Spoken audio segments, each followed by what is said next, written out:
नमस्ते दोस्तों, आपका स्वागत है हमारे YouTube चैनल कृष्ण भक्ति में। आज हम सुनेंगे धरती माता की कहानी, तो आइए शुरू करते हैं। धरती माता एक ब्राह्मणी थी। वह बहुत धार्मिक महिला थी। सभी ग्रामवासी उसका बहुत सम्मान करते थे। कोई भी उसकी शरण में आता वह सबकी मदद किया करती थी। मन ही मन भगवान का स्मरण किया करती थी। भगवान की सेवा, पूजा व जरूरतमंदों की सेवा ही उसका परम धर्म था। एक दिन ब्राह्मणी मरकर भगवान के घर गई।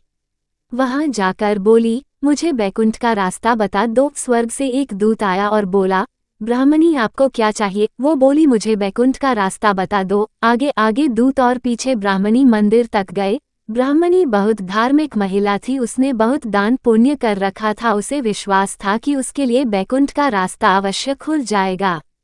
ब्राह्मणी ने वहां जाकर देखा, वहां बड़ा सा मंदिर, सोने का सिंहासन, हीरे मोती से जड़ित छतरी थी। चित्रगुप्त जी न्याय सभा में बैठे साक्षात इंद्र के समान शोभा पा रहे थे और न्याय नीति से अपना राज्य संभाल रहे थे।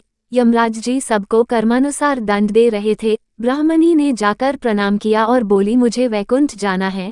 चित्रगुप्त ने लेखा सुनाया और कहा कि ब्राह्मणी, तुमने सब धर्म किए परंतु धरती माता की कहानी नहीं सुनी, इसलिए तुम्हारे सिर पर धरती माता का कर्ज है। वैकुंठ में कैसे जाएगी? ब्राह्मणी बोली, धरती माता की कहानी के क्या नियम है?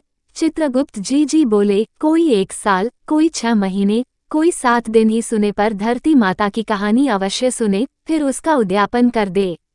धरती माता की कहानी सुनने से जाने अनजाने किए गए पापकर्मों को धरती माता हर लेती है। स्वर्गलोक में धर्म को ही स्थान प्राप्त है, यहाँ पाप के लिए कोई जगह नहीं है। धरती माता की कहानी पीपल के पेड़ के नीचे बैठकर सुननी चाहिए।